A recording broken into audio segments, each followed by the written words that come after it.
വചനം പ്രസംഗിക്കുക, സാഹചര്യം അനുകൂലമാണെങ്കിലും അല്ലെങ്കിലും.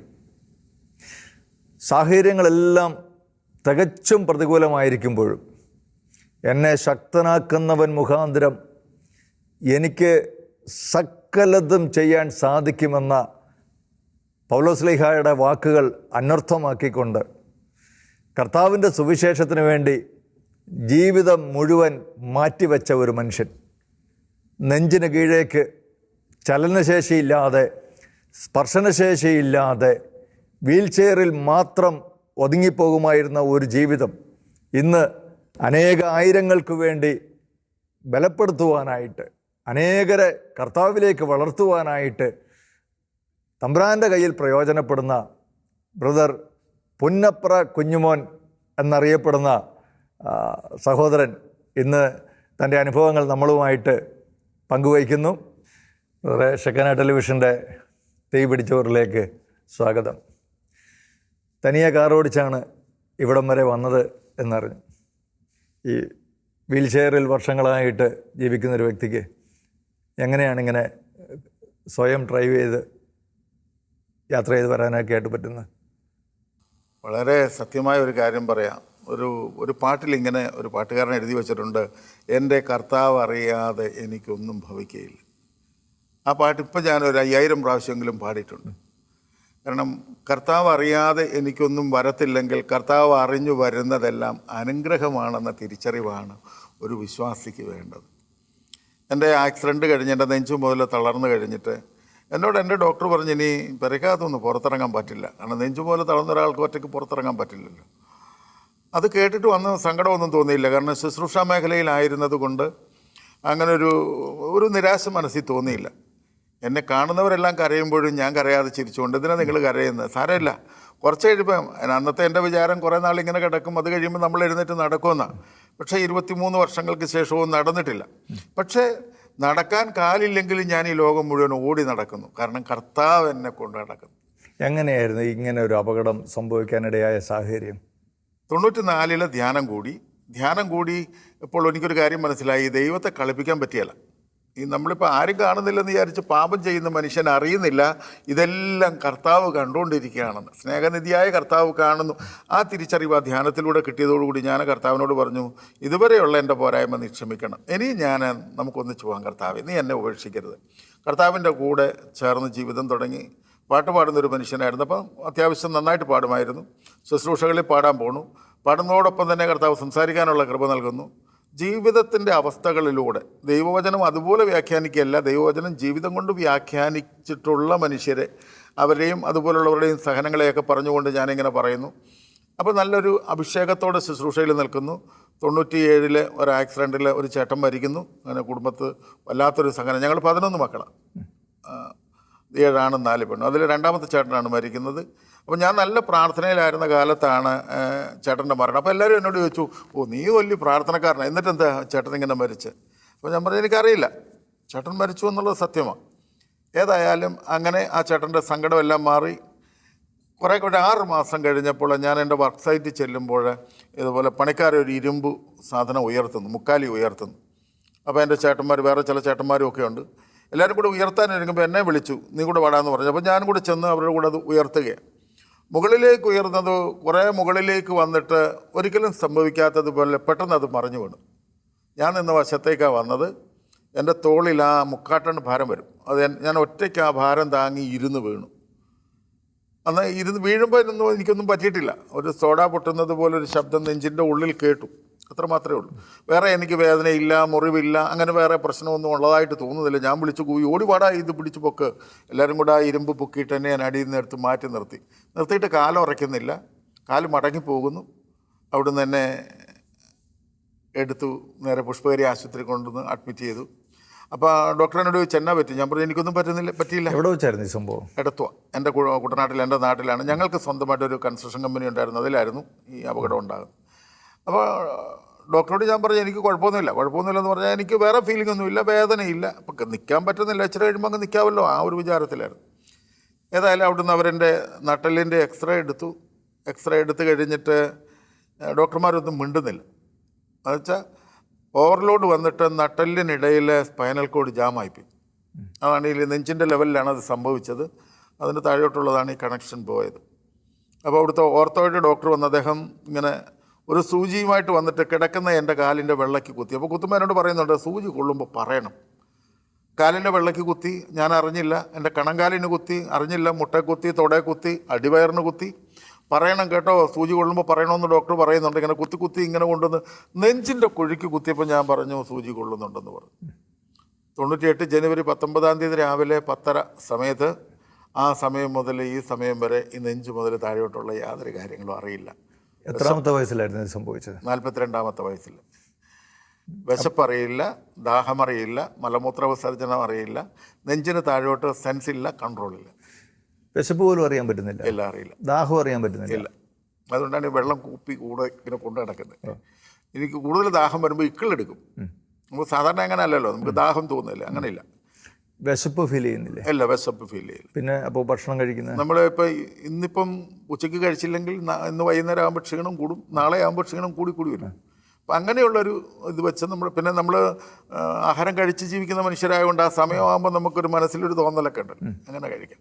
ഈ നമ്മുടെ പ്രാഥമിക കൃത്യങ്ങളൊക്കെ നിർവഹിക്കാനായിട്ട് ഒരു പരസഹായം ഇപ്പോൾ വേണ്ടി വരുന്നുണ്ടോ? ഇപ്പോൾ അങ്ങനെയുള്ളൊരു സഹായം വേണ്ടി വരുന്നില്ല. കാരണം ഈ വയ്യെങ്കിലും കൈകുത്തി, ഞാൻ എൻ്റെ കട്ടിലിൻ്റെ മുകളിൽ ഒരു കയറ് കെട്ടിയിട്ടുണ്ട്. ആ കയറ് ഇങ്ങനെ ചുറ്റിപ്പിടിക്കും, ഇവിടെ തഴമ്പുള്ളതാണ്. അപ്പോൾ പിടിച്ചിട്ട് കുത്തി ഞാൻ കൈകുത്തി വീൽ ചെയറിലേക്ക് കയറും.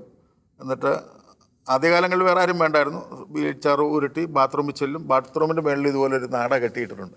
കൈയെ ചുറ്റി പിടിച്ചുകൊണ്ട് ക്ലോസറ്റെ കയറിയിരിക്കും. അവിടെ ഇരുന്ന് കുളിയും അതുപോലെ തന്നെ ടോയ്ലറ്റ് കാര്യങ്ങളും എല്ലാം തന്നെ ചെയ്യാനായിട്ട് എടുക്കണം. ദൈവത്തോട് എന്തെങ്കിലും ഒരു പരാതി തോന്നിയിട്ടുണ്ടോ ഈ ഒരു അവസ്ഥ ജീവിതത്തിൽ സംഭവിച്ചതിനെ പേര്? അഹങ്കാരമൊന്നും പറയല്ല, അങ്ങനെ കാര്യമായിട്ട് തോന്നിയിട്ടില്ല. ഇല്ല. നമ്മളിപ്പോൾ മനുഷ്യത്വത്തിലൊരു അഹങ്കാരം വന്നാലും അങ്ങനെ ഞാൻ വലിയ പുള്ളി അങ്ങനെയല്ല, അങ്ങനെ തോന്നിയിട്ടില്ല. കാരണം ഞാൻ ഇപ്പോൾ എൻ്റെ ഈ നെഞ്ച് പോലെ തളർന്നൊരു മനുഷ്യനാണെന്ന് ബ്രദറിനോട് പറയുമ്പോൾ പോലും അങ്ങനെ ഒരു മനുഷ്യനാണെന്ന് ഇതുവരെ എനിക്ക് തോന്നിയിട്ടില്ല. ഒന്ന്. രണ്ടാമത്, ഞാൻ എൻ്റെ ജീവിതത്തിൽ സാഹസികത ചെയ്ത് ഒത്തിരി കാര്യങ്ങൾ വർക്ക്പരമായിട്ടുള്ള കാര്യങ്ങളൊക്കെ ചെയ്തുകൊണ്ടാണ് ജീവിച്ചുകൊണ്ടിരുന്നത്. അതുകൊണ്ട് രണ്ടാമത്, എനിക്ക് തോക്കാൻ ഇഷ്ടമില്ല. തോക്കാൻ ഇഷ്ടമില്ല എന്ന് പറയുകയല്ല, അപ്പോൾ ഇനി ജയിക്കാൻ എന്തൊക്കെ ചെയ്യണോ അത് ഞാൻ ചെയ്തിരിക്കും. ഇതുവരെ ഞാൻ തോറ്റിട്ടില്ല. ഈ നടക്കാൻ എനിക്ക് പറ്റില്ലെങ്കിലും ഓടാൻ എനിക്ക് പറ്റും. വീൽ ചെയറിൽ ഇരുന്നുകൊണ്ട് ഇന്ന് ലോകം മുഴുവൻ ഓടിക്കൊണ്ടിരിക്കുക. ലോകം മുഴുവൻ ഓടി. എല്ലാ ദിവസവും പള്ളിയിൽ പോകും. ഇന്ന് രാവിലെ കുർബാന കഴിഞ്ഞിട്ടാണ് പോകുന്നത്. വെളുപ്പിനെ 5:30 ആകുമ്പോൾ എൻ്റെ വീൽ ചെയർ റോഡിൽ ഇറങ്ങിയിരിക്കും. Electrical wheel ചെയറാണ്. അത് ഓടിച്ച് ഞാൻ എൻ്റെ ദേവാലയത്തിലേക്ക് പോകും. അപ്സ്റ്ററിലാണ് ദേവാലയം. അവിടെ റാമ്പുണ്ട്. റാമ്പിൽ ഓടിച്ച് പള്ളിയിൽ ചെല്ലും. 6:30 കുർബാന. ഞാൻ 6 മണിയാകുമ്പോൾ പള്ളിയിൽ ചെല്ലും. അവിടെ ഇരുന്ന് എൻ്റെ ജീവിതത്തിലുള്ള വേദനകളും വിഷമങ്ങളും സങ്കടങ്ങളും മറ്റുള്ളവർ പറയുന്ന പ്രാർത്ഥന ആവശ്യങ്ങളും ഒക്കെ ഈശോയുടെ കരങ്ങളിലേക്ക് കൊടുക്കും, ബലിക്ക് മുമ്പ് തന്നെ.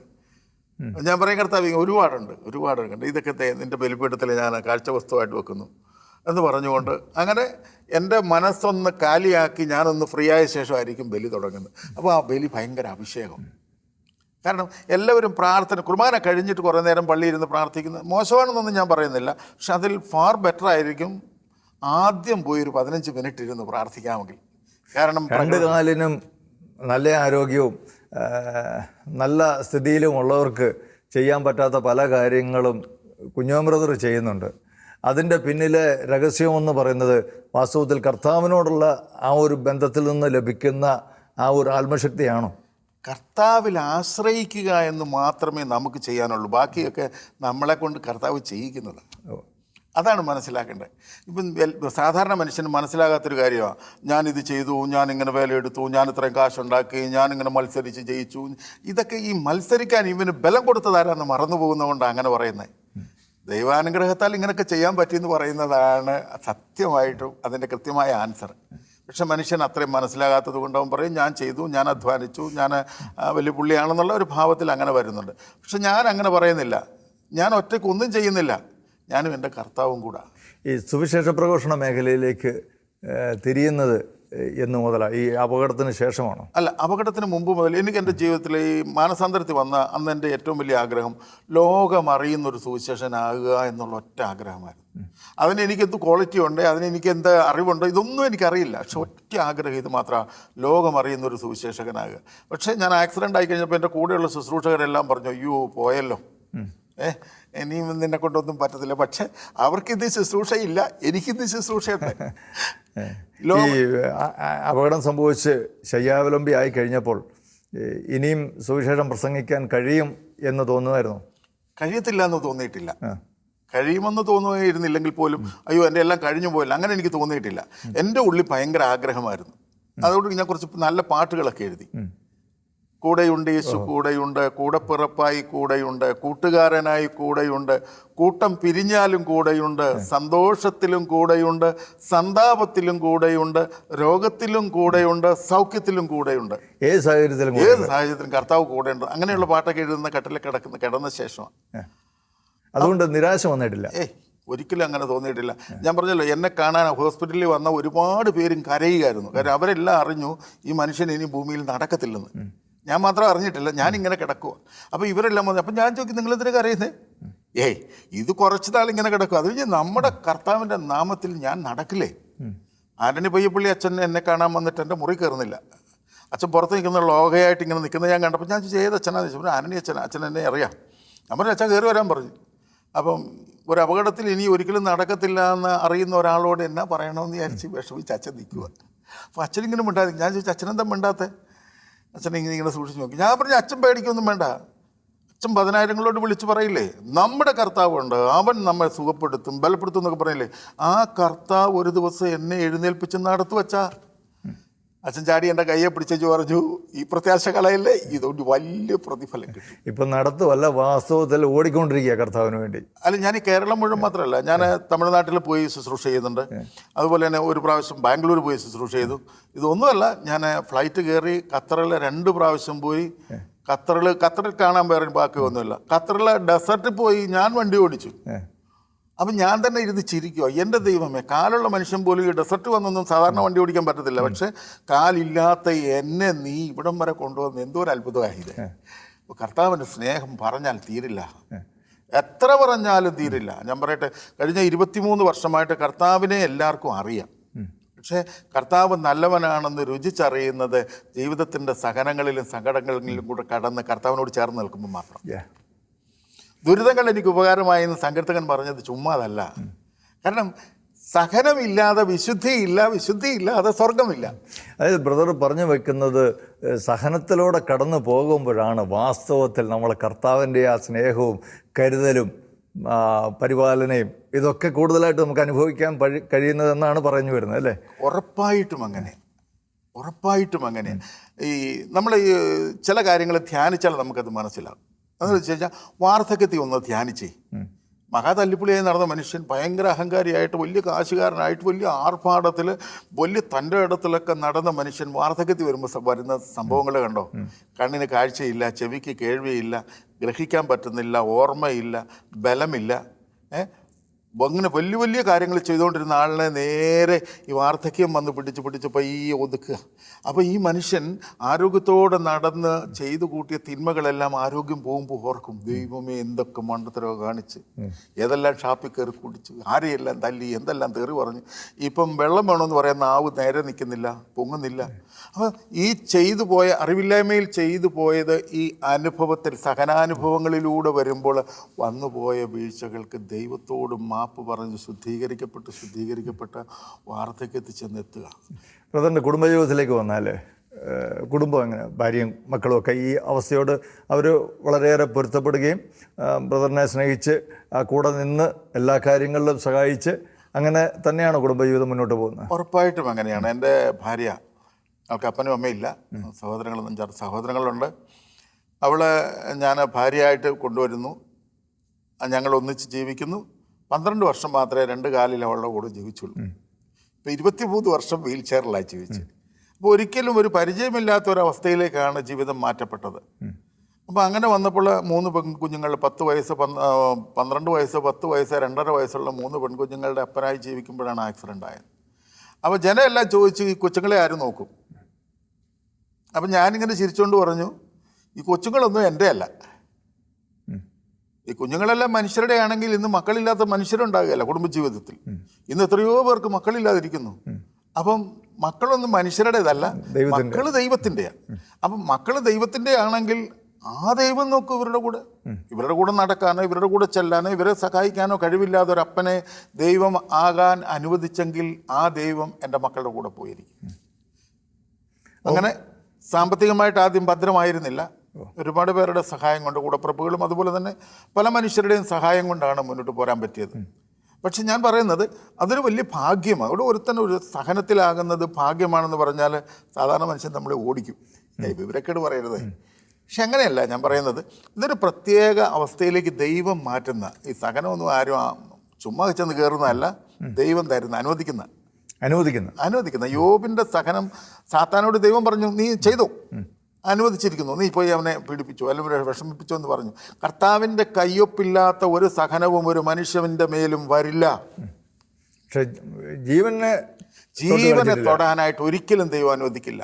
ഇപ്പോൾ കൊറോണയെ പോലും ദൈവം അനുവദിച്ചതാണ്. എന്ന് വെച്ചാൽ മനുഷ്യൻ പരക്കം പാഞ്ഞ് ഭീകരമായ സ്പീഡിൽ പോയി ഇടിച്ചു മറിയാൻ പോവുക. സമ്പത്തിൻ്റെ അഹങ്കാരം, ആരോഗ്യത്തിൻ്റെ അഹങ്കാരം, രാഷ്ട്രീയത്തിൻ്റെ അഹങ്കാരം, അതുപോലെ തന്നെ സഭാതലത്തിലാണെങ്കിലും കുറെ പ്രശ്നങ്ങളുണ്ട്. ഇങ്ങനെയെല്ലാം ഒരു ഭീകരമായ അവസ്ഥ നിന്നപ്പം കൊറോണ ചോദിച്ചെന്നാൽ ഞാൻ പോയി ഇവരെ ഒന്ന് നേരെയാക്കിയിട്ട് വരട്ടെ, ദൈവം പറഞ്ഞെന്താ നീ ഒന്ന് പോകും. അതുകൊണ്ടാണ് ലോകം മുഴുവനുള്ള മനുഷ്യരെ പിടിച്ചത്. തൽക്കാലം ആ ഓട്ടത്തിൽ എല്ലാത്തിനും ബ്രേക്ക് ചെയ്തില്ലേ. ഒന്ന്. രണ്ടാമത്, ദൈവമാണ് അനുവദിച്ചെന്നുള്ളതിൻ്റെ ഏറ്റവും വലിയ തെളിവ് എന്നാണെന്നറിയാമോ? ഈ കേരളത്തെ സംബന്ധിച്ച് നമുക്ക് ചിന്തിക്കാം, ഒരൊറ്റ മനുഷ്യൻ പട്ടിണി കിടന്നില്ല. അവിടെ മാസങ്ങളായിട്ട് തൊഴിലില്ല, എന്നിട്ട് പട്ടിണി കിടന്നോ? അത് ഗവൺമെന്റിന്റെ മിടുക്കൊണ്ടാണെന്ന് പറഞ്ഞാലോ? ഗവൺമെന്റ് എല്ലാവർക്കും സൗജന്യമായിട്ട് കിറ്റൊക്കെ കൊടുത്ത്. അല്ല, ഞാൻ ചോദിക്കട്ടെ, ഈ ഗവൺമെന്റിൽ ബോധം ഇല്ലാത്തവനാണ് തലപ്പത്തിരിക്കുന്നതെങ്കിൽ ഇതുവല്ലം കിട്ടുമോ? ഓക്കെ. അപ്പോൾ അയാളുടെ ബോധത്തിൽ ദൈവം പറഞ്ഞു, എൻ്റെ മക്കൾക്ക് ആഹാരം കൊടുക്ക്. അതിൻ്റെ ഏറ്റവും വലിയ തെളിവാണ് തെരുവിലെ പട്ടിക്ക് ആഹാരം കൊടുത്തില്ലേ? അതെ, നിശ്ചയമായിട്ടും അങ്ങനെയുള്ള വാർത്തകളൊക്കെ. അപ്പം മനുഷ്യന് മാത്രമല്ല, ഈ പ്രകൃതിയിൽ ഇങ്ങനൊരു സംഭവം ദൈവം അനുവദിക്കുമ്പോൾ ടോട്ടലി ശുദ്ധീകരണം നടക്കുക. ഇവിടുത്തെ സകല ജീവജാലങ്ങൾക്ക് പോലും ഈ കാലത്ത് ആഹാരം നിഷേധിക്കപ്പെട്ടില്ല. ഏതെല്ലാം നദികൾ ശുദ്ധീകരിക്കപ്പെട്ടു, പ്രകൃതി ശുദ്ധീകരിക്കപ്പെട്ടു, അന്തരീക്ഷം ശുദ്ധീകരിക്കപ്പെട്ടു. അപ്പം കർത്താവിൻ്റെ കയ്യൊപ്പില്ലാത്ത ഒരു സഹനവും ഭൂമിയിലേക്ക് വരില്ല. ഈ കൊറോണയുടെ കാര്യം പറഞ്ഞപ്പോഴാണ് ഒരു കാര്യം ഓർക്കുന്നത്. ഈ കോവിഡ് തുടങ്ങിയ കാലത്ത് ആ തുടക്ക സമയത്ത് ബ്രദറിൻ്റെ ഒരു വീഡിയോ വൈറലായിരുന്നല്ലോ. അതേക്കുറിച്ച് എന്താ പറയാനുള്ളത്? ചിലർ അതിനകത്തൊരു ചെറിയ എതിർപ്പ് പ്രകടിപ്പിക്കുകയൊക്കെ ചെയ്തും കേട്ടു. അതെ, ഞാനിപ്പം ആരെങ്കിലും എന്നെ എതിർക്കുകയോ ഇല്ലയോ എന്നുള്ളത് എൻ്റെ സബ്ജക്റ്റ് അല്ല. എൻ്റെ സബ്ജക്റ്റ് എനിക്ക് പരിശുദ്ധ കുർബാന കിട്ടിയില്ല എന്നുള്ള സങ്കടം. ദേവാലയമുറ്റത്ത് ചെന്നിട്ട് എനിക്കൊരു കുർബാന എടുത്ത് തരാൻ ഭയപ്പെട്ട അധികാരിയോടുള്ള എനിക്ക് തോന്നിയ സങ്കടം ഒന്ന്. രണ്ടാമത്, ഈ 23 വർഷവും ഞാൻ ജീവിച്ചിരിക്കുന്നെങ്കിൽ പരിശുദ്ധ കുർബാനയിൽ ദിവ്യകാരുണ്യത്തിൽ കർത്താവ് ഉള്ളത് കൊണ്ട് മാത്രമാണ് ഞാൻ ജീവിച്ചിരിക്കുന്നത്.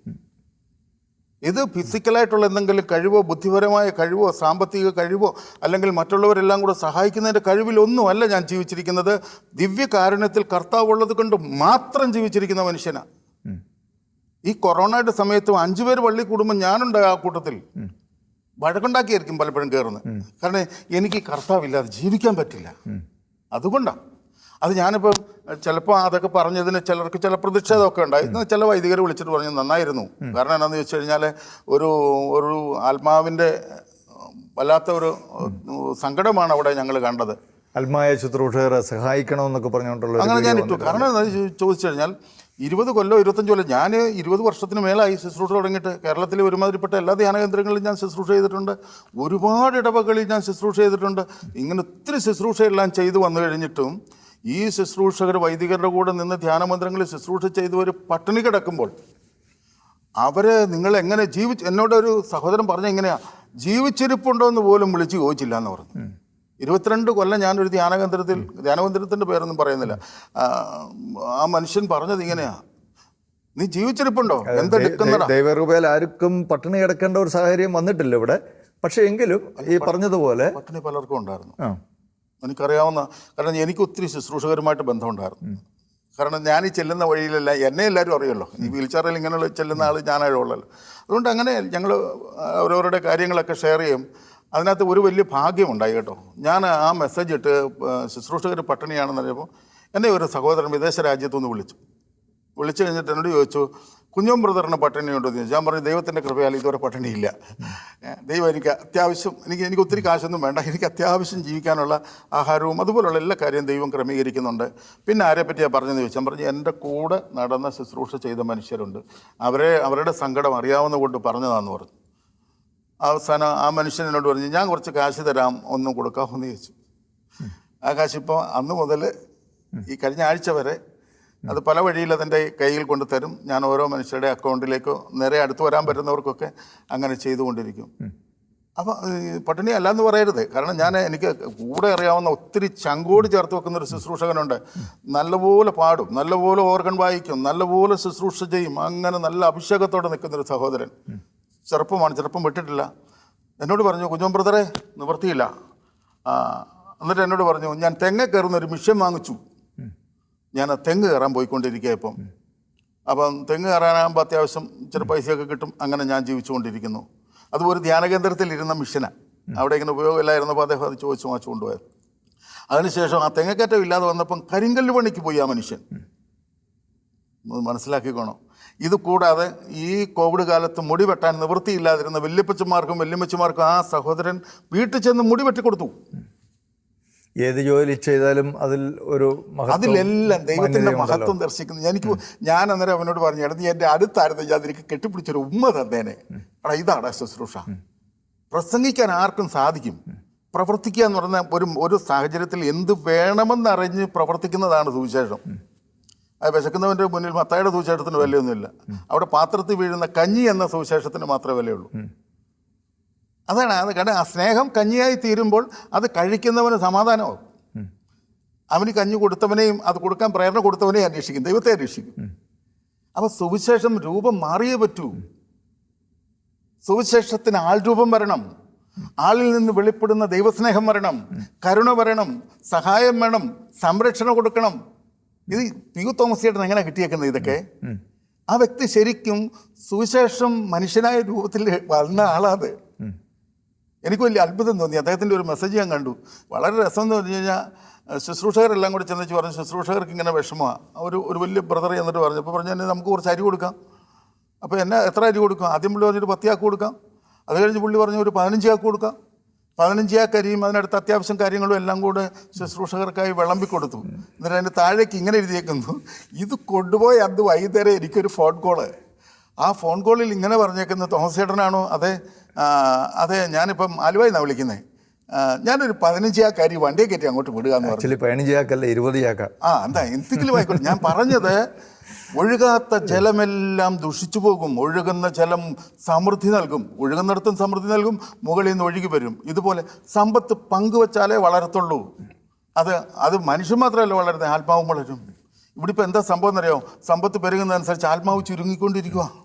ആത്മാവിൻ്റെ മുകളിലേക്ക് സമ്പത്തെല്ലാം കൂടെ വന്ന് വീഴുക. പക്ഷേ ഇത് തിരിച്ചറിയുന്ന ഒത്തിരി നല്ല മനുഷ്യരുണ്ട്, ഒരുപാട് നല്ല മനുഷ്യരുണ്ട് കേട്ടോ. ഞാനിതൊരു ഭാഗം പറയുമ്പോഴും നിശ്ചയമായിട്ടും പി. തോമസ് ചേട്ടനെ പോലെയൊക്കെ ഉള്ളവർ ഇവിടെ പലയിടത്തായിട്ട് കർത്താവ് അങ്ങനെയുള്ളവരെ ഉപയോഗിക്കുന്നത് കൊണ്ട് ഒരുപാട് പേര് ഈ മാസം എനിക്കറിയാം, കോട്ടയത്തും പരിസരങ്ങളിലും ഒക്കെ അനേക ശുശ്രൂഷകരുടെ ആവശ്യങ്ങൾ നടത്തിക്കൊണ്ടിരിക്കുന്നത് വാസ്തവത്തിൽ പി. തോമസ് ചേട്ടനിലൂടെ. അപ്പോൾ ഞാൻ പറഞ്ഞത് സഭയെ കുറ്റം പറയുമൊന്നുമല്ല കേട്ടോ. അങ്ങനെ കാരണം ഇത് എൻ്റെ സഭയാണ്, എൻ്റെ അപ്പൻ്റെ മുഖത്ത് ചെളി പറ്റുമ്പോൾ അപ്പം ഇത് കഴുകണമെന്ന് ഞാൻ പറഞ്ഞെന്ന് മാത്രമേ ഉള്ളൂ. അല്ലാതെ എൻ്റെ അപ്പനല്ലാതെ അപ്പനെതിരെ ശത്രുവൊന്നുമല്ല. ഈ ബലിയും ബലിപീഠവും ഇല്ലെങ്കിൽ കുഞ്ഞോനില്ല. അപ്പം അതുകൊണ്ട് ഞാൻ ആ ഒരു ലെവലിൽ രണ്ടാമത് ശുശ്രൂഷയുടെ ഭാഗങ്ങൾ മുഴുവൻ മാറണം. കാരണം എന്ന് വെച്ച് കഴിഞ്ഞാൽ ദൈവവചനം ആൾരൂപം പൂണ്ടില്ലെങ്കിൽ ഈ പ്രസംഗം കൊണ്ട് വിലയില്ല. എന്തു വിലയുള്ളേ?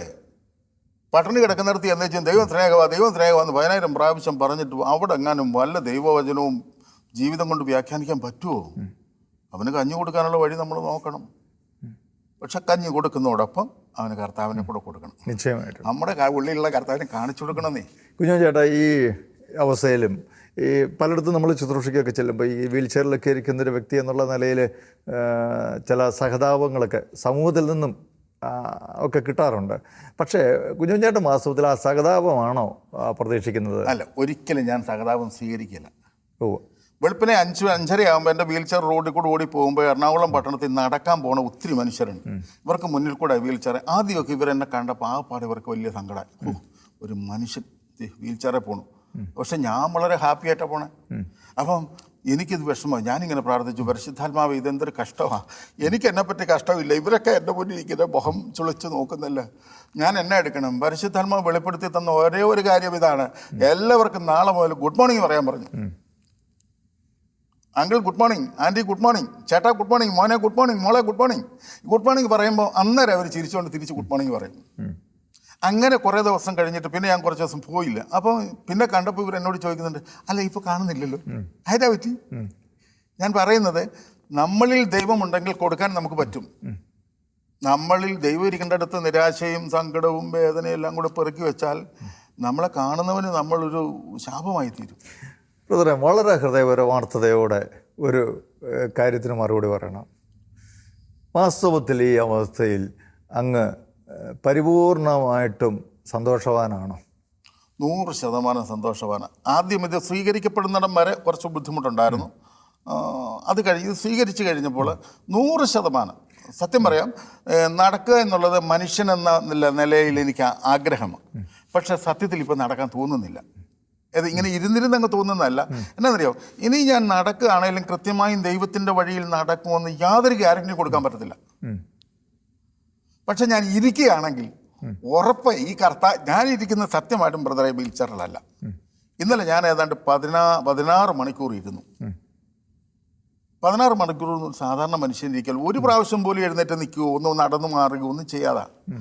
അപ്പോൾ അങ്ങനെ ഇരിക്കുന്നത് ഇത് വീൽ ചെയർ ആയതുകൊണ്ടും ഇതേ ഇരിക്കാൻ സുഖം ഉണ്ടായിട്ടുള്ളൂ അല്ല, ഞാൻ ഇരിക്കുന്നത് എൻ്റെ കർത്താവിൻ്റെ മടിയിലാണ്. ഈ മക്കൾ, കൊച്ചു പിള്ളേർ അപ്പൻ്റെയോ അമ്മയുടെയോ മടി വന്ന് കയറി ഇറങ്ങിപ്പോകാൻ അവർക്ക് തോന്നുമോ? എത്ര തള്ളി താഴെയിട്ടാലും അവർ ഇറങ്ങിപ്പോവില്ല. അതുപോലൊരു ഇഷ്ടം ഈശോയോട് ഉണ്ടായിട്ടുണ്ട്. അതിനുള്ള യോഗ്യത എന്നാന്ന് ചോദിച്ചാൽ ഇപ്പം എനിക്കൊരു യോഗ്യത ഈ യോഗ്യത മാത്രമാണ്. കാരണം എൻ്റെ സഹനം വെറുമൊരു സഹനമല്ല, കർത്താവ് കാൽവരിയിൽ സഹിച്ച സഹനത്തിലെ പങ്കുപറ്റലാണ്. നമുക്കറിയാം, വലിയൊരു കമ്പനിയുടെ ഷെയർ നമുക്ക് കിട്ടിയെന്ന് പറയുമ്പോൾ സന്തോഷമല്ലേ? ഇത് തന്നെയല്ലേ നിത്യരക്ഷയ്ക്ക് വേണ്ടി കർത്താവ് സഹിച്ച സഹനത്തിൽ കുഞ്ഞുവിനോട് പങ്കുപറ്റിയില്ലേ? പൗലോസ്ലീഹ പറയുന്നില്ലേ, അവൻ്റെ സഹനത്തിൽ എന്തെങ്കിലും പോരായ്മയുണ്ടെങ്കിൽ ഇതുകൂടെ അതിൻ്റെ അറമ്പിലോട്ട് വെച്ചേക്കാം, ഇതുകൂടെ അതിൻ്റെ അറമ്പി വെച്ചേക്കാം. അതിനൊരു ഭാഗ്യമല്ലേ? സഹനത്തിലുള്ളവരൊക്കെ എന്ത് ഭാഗ്യവാന്മാരാണെന്നറിയാമോ? കാരണം ഞാൻ ഒരു കൺവെൻഷനിൽ പ്രസംഗിച്ചുകൊണ്ടിരിക്കുമ്പോൾ പെട്ടെന്ന് ഇങ്ങനൊരു മെസ്സേജ് കിട്ടി, സഹനം വലിയ അനുഗ്രഹമാണെന്ന് പറയടാന്ന് പറഞ്ഞു. ഞാൻ പെട്ടെന്ന് പറയുന്നില്ല, കാരണം എൻ്റെ ബുദ്ധിയിൽ അതുകൊണ്ട് ഗ്രഹിക്കാൻ പറ്റുന്നില്ല. അപ്പം ഞാൻ ചോദിച്ചു, ഈ നടുവൊടിഞ്ഞതും കാലൊടിഞ്ഞതും കടം വന്നതും വീട്ടിൽ പ്രശ്നം ഉണ്ടായതൊക്കെ ഭാഗ്യമോ? പരിശുദ്ധാത്മാവ് പറഞ്ഞു ഭാഗ്യമാണെന്ന് പറ. ഞാൻ പറഞ്ഞു ഭാഗ്യമാണെന്ന് പറഞ്ഞാൽ എങ്ങനെ? അത് പറഞ്ഞു കൊടുക്കണ്ടേ? നീ പറ. ഞാൻ അവസാനം ഇങ്ങനെ പറഞ്ഞു, എൻ്റെ സഹോദരങ്ങളെ, സഹനങ്ങളും തകർച്ചകളും ഒക്കെ വലിയ ഭാഗ്യമാണ്. അപ്പം ഒരു 10,000 പേരിരിക്കുന്ന ജനം എന്നെ ഇങ്ങനെ സൂക്ഷിച്ച് നോക്കി. ഈ ചേട്ടൻ എന്ത് പൊട്ടത്തരേ പറയുന്നത്? ഒരു കടൽ തീരത്താണ് കൺവെൻഷൻ നടക്കുന്നത്. അപ്പം ഞാൻ പരിശുദ്ധാത്മാവ് എന്നോട് ഇങ്ങനെ പറഞ്ഞു, നീ ഏറ്റവും നന്നായിട്ട് പ്രാർത്ഥിച്ചത് എപ്പോഴാണ്? ആരോഗ്യമുള്ളപ്പോഴോ ആരോഗ്യമില്ലാത്തപ്പോഴോ? അപ്പം ഞാൻ പറഞ്ഞു, ഏറ്റവും നന്നായി പ്രാർത്ഥിച്ച ആരോഗ്യമില്ലാതെ. നീ പൂർണ്ണമായും ദൈവത്തിൽ ആശ്രയിച്ചത് ആരോഗ്യമുള്ളപ്പോഴോ ആരോഗ്യമില്ലാത്തപ്പോഴോ? ഞാൻ പറഞ്ഞു, പോക്കായി കഴിഞ്ഞപ്പോഴോ, ആരോഗ്യം പോയി കഴിഞ്ഞപ്പോഴോ. നിന്നിൽ പാപം കുറഞ്ഞിരുന്ന കാലം ആരോഗ്യമുള്ളതോ ആരോഗ്യമില്ലാത്തതോ? അപ്പം ഞാൻ പറഞ്ഞത് 100% ആരോഗ്യം പോയപ്പോഴാണ്. നടക്കുകയാണെങ്കിൽ ഇപ്പോഴും പലയിടത്തും ചെന്ന് തലയും കുത്തി വീഴും. ഇവിടെ ഇപ്പം അങ്ങനൊരു പ്രശ്നമൊന്നുമില്ല. അപ്പം നീ ഒന്ന് ചിന്തിച്ച് നോക്ക്. നന്നായി ദൈവത്തോട് പ്രാർത്ഥിക്കുന്നു, പൂർണ്ണമായി ദൈവത്തിൽ ആശ്രയിക്കുന്നു, പാപം കുറഞ്ഞിരിക്കുന്ന കാലമാണ് നിനക്ക് തന്നിരിക്കുന്നത്. കാരണം കുഴിമാടം കൊണ്ട് അവസാനിക്കാത്ത ഒരു കഷ്ടതയും മനുഷ്യന് ഭൂമിയിലില്ല. പക്ഷേ കുഴിമാടത്തിനപ്പുറത്തേക്ക് നിന്നെ കൊണ്ടുപോകുന്ന നിന്റെ കഷ്ടത, അത് വലിയ ഭാഗ്യമാണെന്ന് പറയാം. അങ്ങനെ നോക്കുമ്പോൾ ഈ അപകടം സംഭവിച്ചതും വീൽ ചെയറിലായതും ഇപ്പോഴത്തെ ഈ ജീവിതത്തിൽ ടോട്ടലി വന്ന എല്ലാ സഹനങ്ങളും ആത്യന്തികമായിട്ട് വലിയൊരു നന്മയായിട്ടാണ് കുഞ്ഞുമോൻ ചേട്ടൻ അതിനെ കാണുന്നത് അല്ലേ? ഞാൻ അതിനെ കാണുന്നത്, പനക്കലച്ചൻ പറഞ്ഞൊരു വാക്കാണ്. ഈ പനക്കലച്ചൻ പറഞ്ഞു, നിങ്ങൾ കുറേ പേർക്കൊന്നും സൗഖ്യം കിട്ടിയിട്ടില്ല. ഒരു ധ്യാനത്തിൽ പങ്കെടുക്കുമ്പോഴാണ് കുറേ പേർക്കൊക്കെ സൗഖ്യം കിട്ടി, കുറേ പേർക്ക് സൗഖ്യം കിട്ടിയില്ല. എന്നിട്ട് അച്ഛൻ ഇങ്ങനെ പറഞ്ഞു, സൗഖ്യം കിട്ടിയവരെക്കാൾ ഭാഗ്യമുള്ളവരാണ് സൗഖ്യം കിട്ടാത്തവർ. എൻ്റെ ഈ അച്ഛൻ എന്നെ ഇങ്ങനെ പറയുന്നത് ഞാൻ വിചാരിച്ച് തലതിരിഞ്ഞു പോയല്ലോ പ്രസംഗം. അച്ഛൻ വീണ്ടും പറഞ്ഞു, സൗഖ്യം കിട്ടിയവരെക്കാൾ ഭാഗ്യമുള്ളവരാണ് സൗഖ്യം കിട്ടാത്തവർ. 2-3 പ്രാവശ്യം പുള്ളി പറഞ്ഞു. അദ്ദേഹം ആ പറഞ്ഞ വ്യാഖ്യാനം തന്നപ്പം എനിക്ക് നിറഞ്ഞു. കാരണം അദ്ദേഹം പറഞ്ഞത് ഇങ്ങനെയാണ്: 14 വർഷം ഒരു സെമിനാരിയിൽ പഠിച്ച ശേഷമാണ് ഞാനൊരു പുരോഹിതനായി കർത്താവിൻ്റെ ബലി നിങ്ങൾക്ക് മുൻപിൽ അർപ്പിക്കുന്നത്. എന്നാൽ 4 കാലുള്ള കട്ടിലുകളിൽ സൗഖ്യപ്പെടാതെ വേദനയോടെ കിടക്കുന്ന എൻ്റെ പ്രിയപ്പെട്ട സഹോദര, കർത്താവിൻ്റെ സഹനത്തിൽ സ്ഥിരമായി പങ്കുപറ്റാനുള്ളൊരു ഭാഗ്യത്തിലേക്ക് കർത്താവ് നിന്നെ വിളിച്ചിരിക്കുക. അതുകൊണ്ടാണ് സൗഖ്യപ്പെടാത്തത്. അതുകൊണ്ട് ഞാൻ പറയുന്നു, സൗഖ്യപ്പെട്ടവരൊക്കെ ഭാഗ്യവാന്മാർ, കാരണം സൗഖ്യം കിട്ടിയതൊരു ഭാഗ്യം. പക്ഷെ സൗഖ്യപ്പെടാത്തവർ മഹാഭാഗ്യവാന്മാരാണ്. കാരണം ഈ ഭൂമിയിലെ തീർന്നു പോകുന്ന ജീവിതത്തിൽ നിന്നും തീരാത്ത നിത്യതയിലേക്ക് ഒരു പ്രൊമോഷൻ അവർക്ക് കിട്ടിയെന്ന് ഗ്യാരണ്ടിയാണ്. കുഞ്ഞുചേട്ടാ, നമ്മുടെ ആൾക്കാർ ഒത്തിരി സഹനങ്ങളിലൂടെയൊക്കെ കടന്നു പോകുമ്പോൾ പലപ്പോഴും മനുഷ്യർക്ക് വലിയ നിരാശയും ദുഃഖമൊക്കെ സ്വാഭാവികമാണ്. നമ്മുടെ പ്രേക്ഷകരോടായിട്ട്, ഷെക്കന ടെലിവിഷൻ്റെ ലോകം മുഴുവനുള്ള പ്രേക്ഷകരോടായിട്ട് കുഞ്ഞുമോൻ ചേട്ടൻ എന്താ പറയാനുള്ളത്? എനിക്കൊരു കാര്യം പറയാനുള്ളത് ഇതാണ്: ഭൂമിയിലുള്ള സകല മനുഷ്യർക്കും കഷ്ടതയുണ്ട്, സഹനമുണ്ട്. പക്ഷെ ഒരു കാര്യം മനസ്സിലാക്കിക്കൊള്ളുക, പലരുടെയും സഹനങ്ങളും കഷ്ടതകളും അവരെ വിശുദ്ധീകരിച്ച് ദൈവസന്നിധിയിൽ എത്തിക്കാതിരിക്കുമ്പോൾ ഒരു വിശ്വാസിയുടെ സഹനം അത് കർത്താവിൻ്റെ സഹനത്തിൽ പങ്കുപറ്റാനുള്ള ഭാഗ്യമാണെന്ന തിരിച്ചറിവും, സഹനത്തിൻ്റെ കാലത്ത് ഞാൻ മുമ്പേ പറഞ്ഞ പാപം വളരെ കുറച്ച് ചെയ്യുന്ന, ദൈവത്തിൽ പൂർണ്ണമായി ആശ്രയിക്കുന്ന ഒരു വിശ്വാസത്തിലൂടെ കടന്ന് ആ സഹനത്തിൻ്റെ വഴികൾ ചെന്നെത്തുന്നത് സ്വർഗത്തിൻ്റെ ഉള്ളിലാണ്. വാതുക്കലല്ല ചെല്ലുന്ന, സ്വർഗത്തിൻ്റെ ഉള്ളിൽ. പ്രിയപ്പെട്ടവരെ, നമ്മുടെയൊക്കെ ജീവിതത്തിൽ എത്ര വലിയ സൗഭാഗ്യങ്ങൾ അനുഭവിക്കാനായിട്ട് നമുക്ക് ഭാഗ്യം ലഭിക്കുമ്പോഴും നമ്മളൊക്കെ പലപ്പോഴും നിസ്സാരമായ കുറവുകളുടെ പേരിൽ ഒത്തിരി പരാതി പറയുന്നവരാണ്. പൂർണ്ണ ആരോഗ്യമുണ്ട്, 2 കാലിൽ നടക്കാനും ഓടാനും ഒക്കെ നമുക്ക് കഴിയും. പക്ഷേ എന്നാലും നമ്മൾ പരാതികളാണ് നമുക്കെപ്പോഴും. പക്ഷേ ഇവിടെ നോക്കുക, കഴിഞ്ഞ 10-23 വർഷക്കാലമായിട്ട് വീൽ ചെയറിലേക്ക് ജീവിതം ഒതുക്കപ്പെട്ടപ്പോഴും ഒരു പരാതിയുമില്ലാതെ തികഞ്ഞ സന്തോഷത്തോടെ ഈശോയ്ക്ക് വേണ്ടി ജീവിക്കുന്നൊരു മനുഷ്യൻ, തൻ്റെ ജീവിതം അനേകർക്ക് പ്രയോജനകരമാകത്തക്ക വിധത്തിൽ സുവിശേഷം പങ്കുവയ്ക്കുന്ന കുഞ്ഞോൻ ബ്രദറിൻ്റെ ജീവിതം നമുക്കൊക്കെ സഹനത്തെ ദൈവികമായ ഒരു കാഴ്ചപ്പാടോടുകൂടെ സ്വീകരിച്ച് കൂടുതൽ ശക്തിയോടെ സന്തോഷത്തോടെ മുന്നോട്ട് പോകാനുള്ള കൃപ ലഭിക്കാൻ കാരണമായി തീരട്ടെ. അടുത്ത എപ്പിസോഡിൽ നമുക്ക് വീണ്ടും മറ്റൊരു തീപിടിച്ച വ്യക്തിയുമായിട്ട് നമുക്ക് കണ്ടുമുട്ടാം. അതുവരെ ഈശോയുടെ കൃപയിൽ നമ്മെല്ലാവരെയും സൂക്ഷിക്കട്ടെ.